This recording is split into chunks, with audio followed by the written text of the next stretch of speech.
Hey, what is going on, crypto people? It is the Crypto Siege with another day in the life, in the crazy life. Guys, the digital asset space. Good morning, good afternoon, good evening.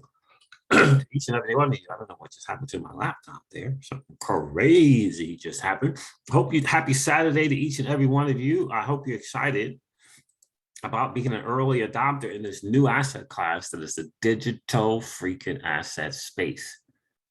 Guys, listen, you and I were playing a game that 99.99% of the masses don't even know is being played. And we are winning, my friends. We are freaking winning. I know it doesn't feel like, I know you're like, yo, see, cut it out. Doesn't feel like it at all. I understand, my God, I understand. But we're winning. We're holding assets today. The committee out there called they want to get a hold of them. We hold them. Remember, never ever forget, we were here first. We were here first. Do not let old money steal your crypto. All right, guys, listen, this is some interesting stuff going on. We're going to continue on with that amazing, the incredibly awesome interview that Linda P. Jones did with Jimmy Valley. We're going to continue some more on that. We're going to clear up a little bit of confusion, I'm going to say, over the price of XRP already being determined by the G7. We're going to clear that up. I think there's some confusion on that. The market is doing what the market does. What exactly is cloud of title, and how does it how does that pertain to us as the XRP community? What is the off-market price? The off-market price for XRP. But as my guy Jimmy Valley likes to say, I don't know how to tell you this, but the price of XRP, that ain't the price that you're seeing. That ain't the price. We're going to get into that as well. Again, the market is doing what the market does. We'll go over it. Guys, listen, this is your XRP Ripple daily news in the round 0 to 10 minutes. All right, guys. So listen, the Bitcoin dominance is at 44.3%. Yeah, that's not a great number. That's not a great number. The total cryptocurrency market cap is at 1.28 trillion. Previous all-time high for the total cryptocurrency market cap was over 3 trillion. Over 3 trillion. Bitcoin is at $29,820 again. Ethereum is at $1,779 again. XRP is at 39.2 cents again. You guys get what I'm trying to, are you picking up what I'm trying to lay down? As they like to say. The numbers, the market is just doing what the freaking market does. This sideways stuff is very, very challenging to say the least. Oh, by the way, guys, do me a favor, let me know if you like that intro that I shared in the video, or if you like the older ones that I've been using where it's just music playing in the beginning. Let me know. Do you like the visual intro or do you like the audio intro? I think that's a better way to put it. Guys, do me a favor, hit that like button, hit the subscribe button, and do me a favor and ring that notification bell so you know when we go live or when we update or upload a video. And let me know in the comments, guys. Let me know in the comments, please. Audio intro or the visual intro. And the audio intro is going to be 30 seconds from now on. It's not going to be a minute like I used to do. So let me know. That would be super, super awesome. So yeah. Look at all this green in here. But what does it matter? What does it matter? What does it matter? I guess this could be the start of some, some green days, but ultimately we got to get back, guys. We have to get back to the 3 trillion. Let me cover some Twitter stuff real quick. Jeremy Hogan has been on Twitter a bit now. A couple of things he says here. The Perkins-Hinman speech is criticized for making up the requirement that when a utilities token network is decentralized, the token ceases to be a security. But at least in all capital letters, it provided a logical framework for analysis that the SEC has completely, by the way, abandoned. That the SEC has completely abandoned it is telling. Okay, so he's saying that is telling. So Perkins Coie came up with something, and at least it was some kind of framework, but the SEC completely abandoned it. Well, most like Gensler really commanded it, right? The Perkins memo does have a logic to it. A sale of a share will always be a security. A sale of a utility token is a security and becomes not a security when the ledger is decentralized, right? Starts at something, can go to something. So that there is no reliance on the efforts of others, right? That is the beginning of a logical framework. So, and I agree with Jeremy. It's something, it's better than nada. It's how him and the challenging thing for me is, and Jeremy Hogan says, it's how him and then manipulated it that is problematic. But the SEC quickly discarded this framework. It's as if it went too far, would have taken too much of the crypto space out of the SEC's grasp, and that couldn't be allowed. That, my friends, is 10,000% correct. Because hashtag Gary Gensler is doing the bidding of Wall Street in the top 8-10 banks. That's what he's doing. Everyone knows it. His own people are leaving in droves. That should say everything. And in order for us to make an effective change, we have to connect to our Congress people and understand that your effort, your 1, 2, 3, 5 minutes that it takes to get to Crypto Law US, right? Crypto Law US, I think it's crypto-law.your _US, something like that. Let me see. Go there, go there, go there, go there. It's on John Deaton's freaking thing. It's pinned there, and express to Congress, your local representative, about your feelings of going on with the SEC, whether it be Gary Gensler, whether it be the ETH gate. Let them know. Here it is right here. Crypto-law.us. And there's something called Connect to Congress. I'm telling you, it takes less than 3 minutes. It automatically connects you with your local congressperson. And then you can express concerns, whatever the concern it is that you have. Maybe it's with Coinbase not giving you your crypto, right? Doesn't matter. What I'm saying to you is what you do matters. Take the time to do it. Crypto-law.us.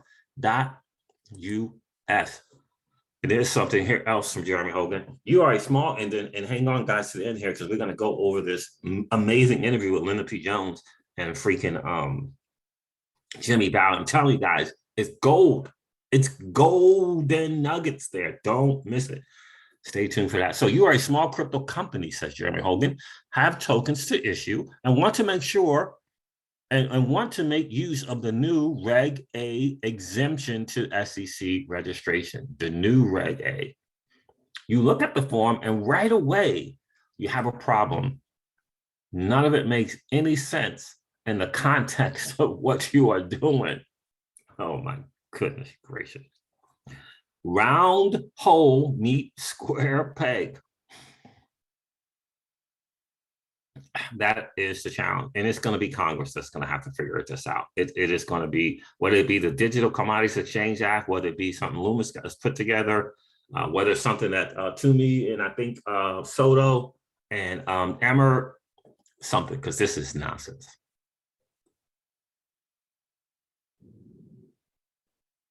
The portion of the aggregate offering price attributable to securities being offered on behalf of the issuer, the portion of the aggregate offering price attributable to securities being offered. This is not crypto. This is regular securities, not crypto.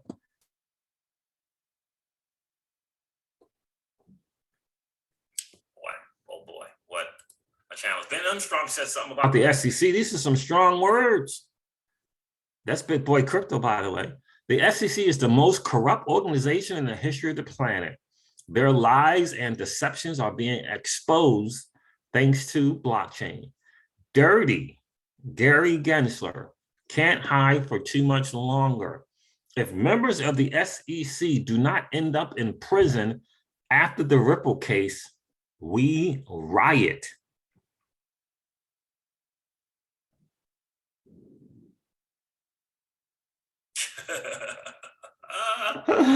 Oh, that's a strong word, but listen, in the end, never forget about Big Boy Crypto. He is a marketer and a good one.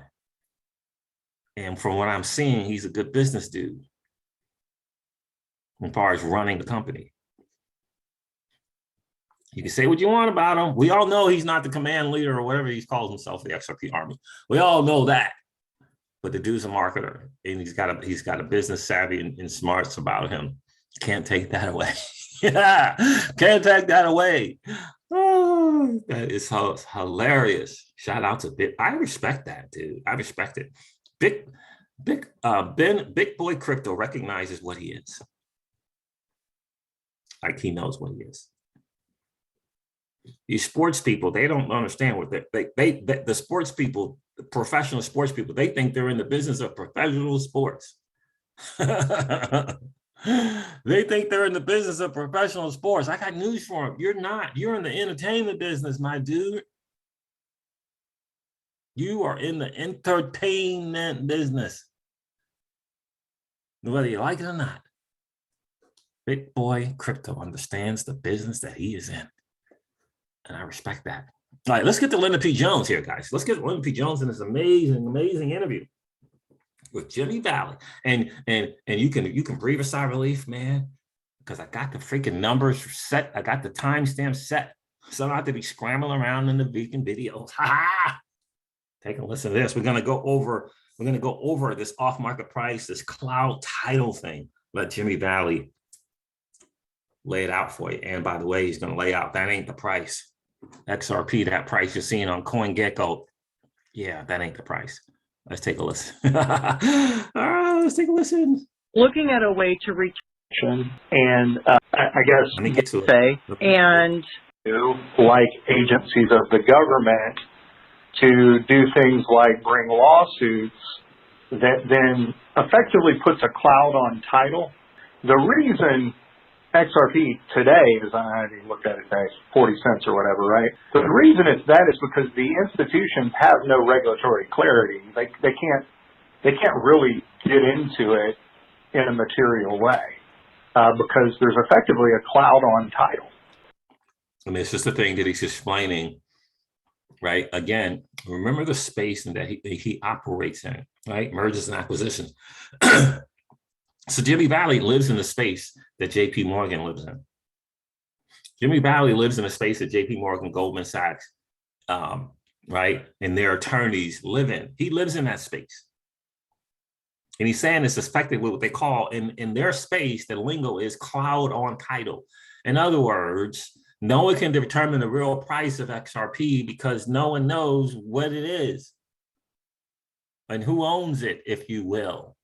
Does the CFTC own the space? Does the SEC own the space? Does no one own it? That's what he's saying. That's a cloud on title. So that's why the price is where it is. And he also mentioned there government agencies like the SEC. What is the regulatory treatment of XRP? It's still not, nobody knows that. Nobody knows that definitively. Right? We need to come to an agreement on that as a collective marketplace, but nobody knows what that is. So the price that we see right now, we don't know how to say it more plainly, is that ain't the price. We have done transactions in. Listen to this. Listen to this, guys. Pay close attention to this. I'm telling you, this puts, for me, it puts the end to this market cap stuff, right? And I get the market cap stuff is just not understanding the concept of off market price. Off market price, right? Listen to what Jimmy Valley, real person in the real world, has just publicly said takes place. And he says it takes place every single day in all kinds of markets, including the digital asset space market. Listen to what he says. He does on a regular. The price that we see right now, we don't know how to say it more plainly, is that ain't the price. We have done transactions in XRP just like we do with barrels of oil, with cubic feet of gas and stuff like that, where we have priced XRP in a contract with another party for values that are far in excess of what it's ever traded for. For values that are far in excess for what it has ever traded for. That, my friend, says, know what you hold. Know what you hold. What if you were in a position to take a percentage of what you have? Who, in percentage of what you have, and make an agreement with someone? Just a percentage. I get it. You know where XRP is going, but just a percentage, right? In other words, if you need some cash, you don't have to go to the market where it's 40 cents if you're XRP. What if you were in a position to go to a space like Jimmy Valley is, go to a marketplace like Jimmy Valley is, and come to an agreement that far exceeds the price that XRP has ever been? Tell me how that's affecting the market cap. Tell me about this price that we come to an agreement on affects the freaking total market cap.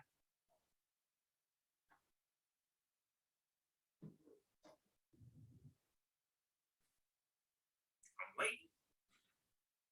Just trying to tell you the real deal. Jimmy Valley's telling you the real deal. He's about to lay another powerful statement on you that's going to blow your mind. And that's because the party on the other side wanted the XRP, right? And we were in a position to be able to sell them material amounts of XRP. And vice versa. We've received XRP at values that are called off-market values. This is happening all the time. This is happening all the time, guys. I don't know what to say. Again, to my total market cap guys who keep saying it'll never happen, the price of XRP will never get to. You don't understand.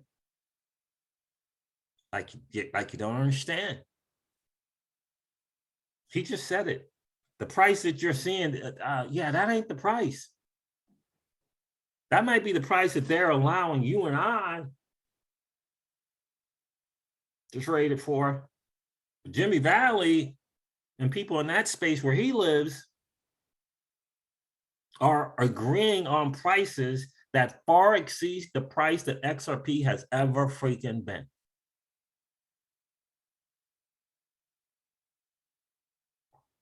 Would you take 1-2% of your XRP and come to an agreement with someone for a price that far exceeds the price of XRP, that the price that has ever been for XRP?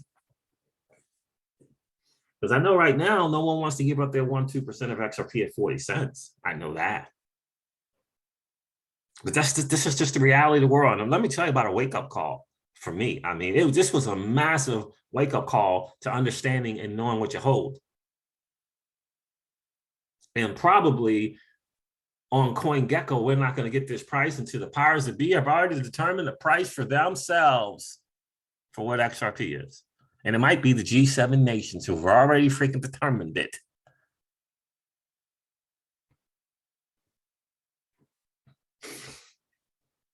Just saying. Let's listen on some more. Happens in markets every day.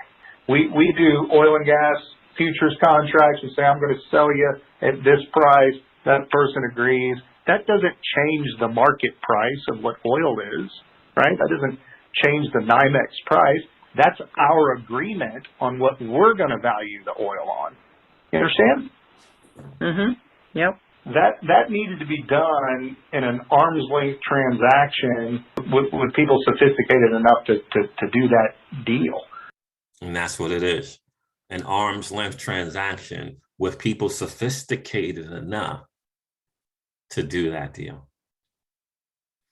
And unfortunately, right now, you and I, my friends, we're perhaps just not in that position. We're perhaps just not in that position.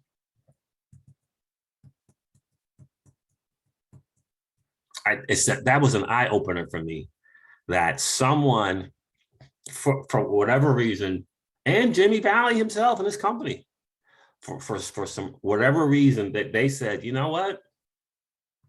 Yeah, we want to do this off market deal and we're willing to pay. Think about it. We're willing to pay in an amount that far exceeds the price that XRP has ever freaking been. Do you think they just were in the habit of losing money?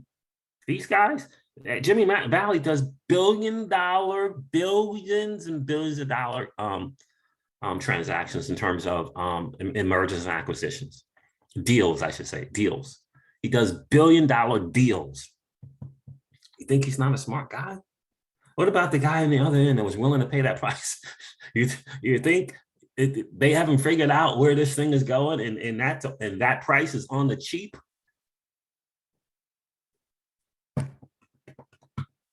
What market? I'm trying to figure out what market is going on where people are paying prices that far exceeds the price at XRP, $3.84. He said far exceeds the price that it's ever been. What marketplace is that taking place? I want to know. Do you want to know? I want to know. Where's that going on?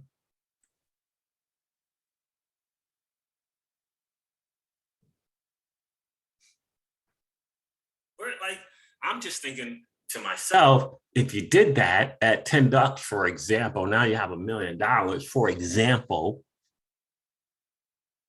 you might say, oh, well, all my XRP is gone. Okay, you got $1 million. You got $1 million now. What would you do with that $1 million? And would you take that $1 million to CoinGecko?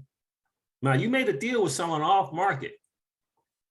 Would you take that deal to that $1 million now to KuCoin, BitTrue? Would you and go buy more XRP than what you had? Because would you? Because you probably end up with more, most likely. Or just take the $1 million, take your credit investor status, and be good. I'm fascinated by him saying that goes on every single day. Fascinating. You know, the market isn't what the price really is. The market is that's what we're being fed. I mean, that's what we're being given. Right. We're going to find out, what we're finding out is most of our markets actually, JP Morgan was brought up on, manipulating the precious metals markets. And by the way, don't forget, Jimmy Valley said he was on the other end where he was receiving the XRP. Think about a dude in the crypto, got James Rule on staff and all, whatever. Think about a dude paying people in XRP. And this dude, Jimmy, went into an agreement to get XRP that was far and above the price at XRP, off market price. He called it. Think about that. In other words, he paid more than 40 cents for it. Think about that.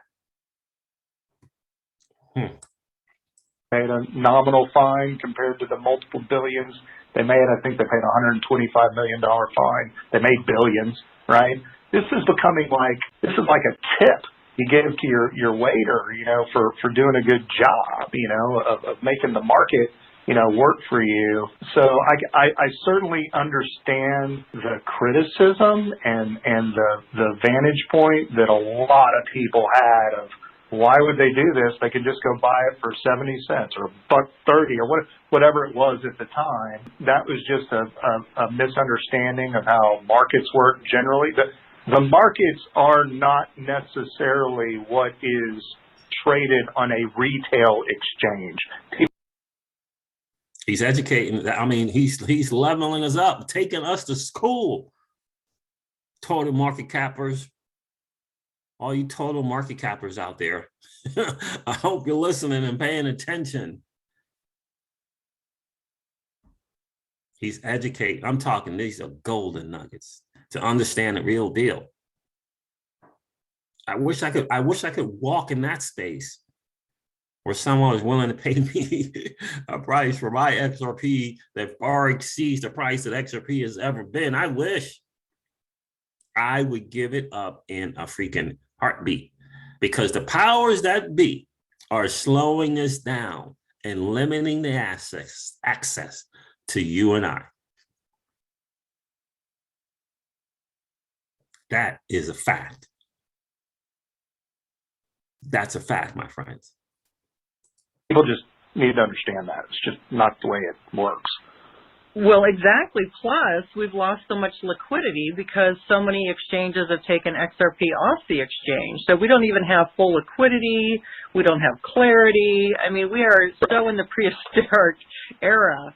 What it was like for us, you know, the way we thought about, you know, the lawsuit, when I say cloud on title, I want to impress someone, to your listeners, how significant of a value damaging thing that can be is that, like, you know, if you think you've got a big, you got a ranch somewhere in Texas, say you got, you know, 50,000 acres, right?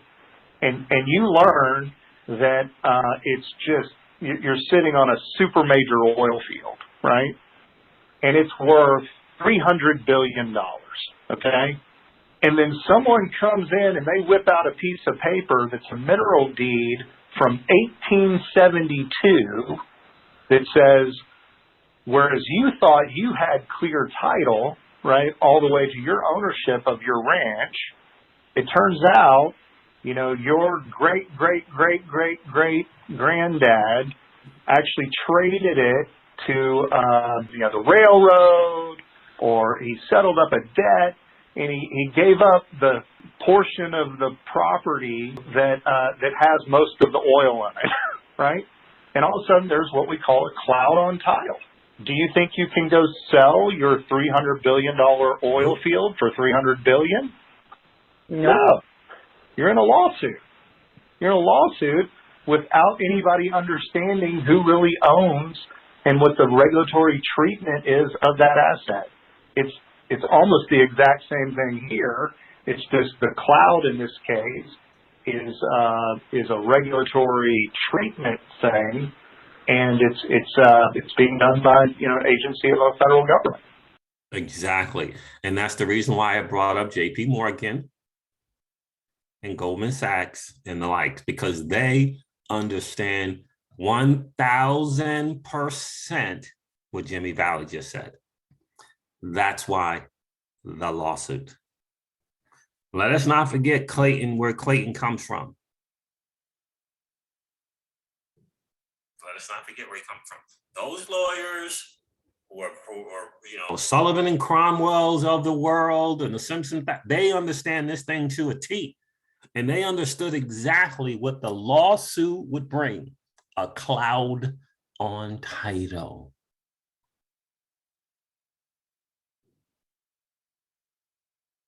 Think about it. And think about it, what it does, what that lawsuit did for you and I. They didn't do it for them. Jimmy Valley just said they're going around and getting XRP, getting it, moving it, and buying it. You understand what I'm saying? You know, the lawsuit didn't affect them. The lawsuit didn't affect them in terms of them wanting to get and or move their XRP at prices that they want to do it. We're the ones selling for a 40-cent XRP, not them. Set up a third party. Right. Yeah. So you were on social media on an airplane and said as a caption, "The deal is done." So what did you mean by that? Now, pay attention to this. This is the whole G7. And remember, that deal is done deal and all of that. This is very, very important. Again, Linda, just thank you so much for taking the time to do this interview and clearing things up for the community, and really, really just being able to take us to another level of thinking and a reality of the real world, which is what I love about crypto and the digital asset space, because it opens our eyes really to the real world. And it gives us access to spaces that perhaps we have never been allowed to have. It's powerful stuff, guys, I'm telling you. Actually, what I said is, it's done. Congratulations to all. So And Linda, I've explained this so many times. You'll be shocked. But I literally on Twitter responded to so many people that asked me this exact same question, contemporaneously with saying it, okay? I was on a trip back, the G7 met and agreed to 16 principles for CBDCs, right? So I think that's important too. And again, I think this is like one of those things that can be taken out of context. He said that the G7 nations met together on the 16 principles of CBDCs. It didn't say crypto, didn't say XRP. It says CBDCs. Just very important to understand that's what the G7 did. Now, that's what the G7 publicly said they did. It's important to note that as well, right? And I said yesterday, if you didn't watch yesterday's video, I encourage you to go check that freaking video out. And do me a favor, guys, hit the like button, hit the subscribe button, and ring the notification bell so that you know when we go live and when we upload a video for sure. And guys, please don't forget to give me, let me know in the comments for the intro, audio intro or visual intro. That'd be awesome. Video intro or audio intro. That would be awesome, awesome, awesome. So that's what he said. He said the 16 principles, and I'm going to share the article here with you guys for CBDCs. Didn't say XRP. He didn't say the G7 nations came together and agreed on a price for XRP. He didn't say that. But it doesn't mean that they didn't.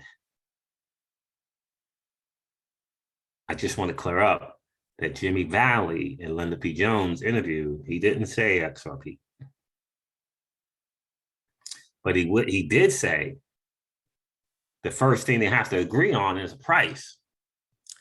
I'm not sure why you have to agree on a price for a CBDC. Is it going to be, is a CBDC going to be more than $1? Or the CBDC is going to start out at $5? I don't know. I don't know. So I'm not sure why you would have to come, to an agreement on the price of a CBDC. But understand the 16 principles was about CBDCs. And, where is that? And it doesn't mean that that was all they talked about. Here's the article right here. The G7 financial leaders reach agreement, it says here, on digital currencies, right? Finance ministries of the G7 countries have reached an agreed position on 13 public policy principles. There's 13 public policy principles for central bank digital currencies, in a move that could pave the way for greater adoption of CBDCs across the world's leading economics. According to a statement for the United States Treasury Department, the public policy principles will be grounded in transparency, sound economic governance, and a respect for the rule of law, in a way designed to foster innovation and the development of new digital currencies for retail purposes. New digital currencies for retail purposes. So first, I'm going to say this. It is more than likely that the war, if you will, with central banks and commercial banks is going to take place. Remember the dude who just did a lecture? Leonidas shared the video when he talked about, I think he said less than 10% of the money comes from central banks. And he said 90% of the money comes from commercial banks or something along those lines, remember? And he also said, it's going to be interesting to see what those numbers look like 5 years from now. Now, I know he did three. He said a 10%, he said another number, he said, 90, something like a 97% or 90%. But that could flip. In other words, the commercial banks that, that 80 to 90% could go down to 50%, 60%, 40%. And the central banks money could go up from 10%, from less than 10% to 40%, 50%. And I do believe that is going to take place. I really do believe that is going to take place because all these central banks are getting into the central bank digital currency space for a reason. It says in their statement, the officials said central bank digital currencies would ultimately stand alongside cash, providing a safe, liquid alternative for settling payments digitally and efficiently. And a lot of people saying, well, what does that mean for XRP? Everything. Because the United States Central Bank is not going to want Japanese yen. They're going to want US dollars, right? Because it's going to stand alongside cash. The central bank digital currencies will ultimately stand alongside cash. So this means everything for XRP. Really, really does. But again, this meeting does not mean that they didn't come to an agreement on the prices of other assets.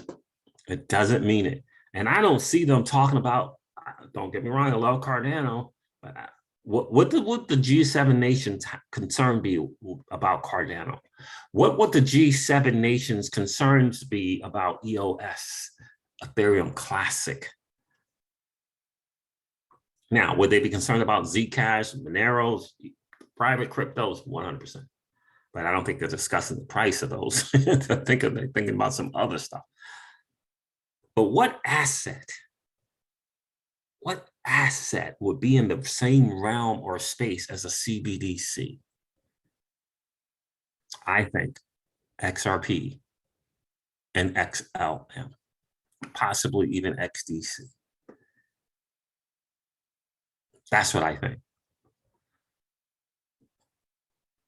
So again, I just want to clear that up. He didn't say they determined the price of XRP because he's referencing the article. The article says there's 13 public policy principles that they agreed on for CBDCs. CBDCs. Again, it doesn't mean that they didn't talk about prices for other things. But the article and Jimmy didn't say it, right? It didn't say that. So just to kind of clear that up. And this is one of those things, are they going to tell you and I want you to think about it for a second. Are they going to tell you and I that they've come to an agreement on the price of Stellar Lumens and XRP? Are they going to let us know? Right? They need the masses.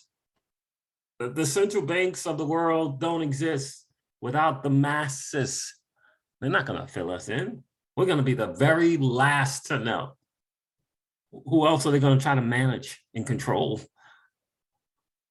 Right? What if they put that out that XRP is going to be $3,000 in 2023 and then it's going to go to $5,000 in 2025? What are the masses going to do with that information? You understand what I'm saying? You won't have to talk your boys into getting crypto. Like you see what I'm saying? You won't have to get them. Oh, goodness. All right, guys, listen, that wraps up your XRP Ripple daily news in around 0 to 10 minutes. I'm going to end this video like I do all my videos, guys, and remind you of this, that old money doesn't want you to win. But that's okay, though, because you and I are already winning. Have a great rest of the day, guys. I'll talk to you soon. See ya.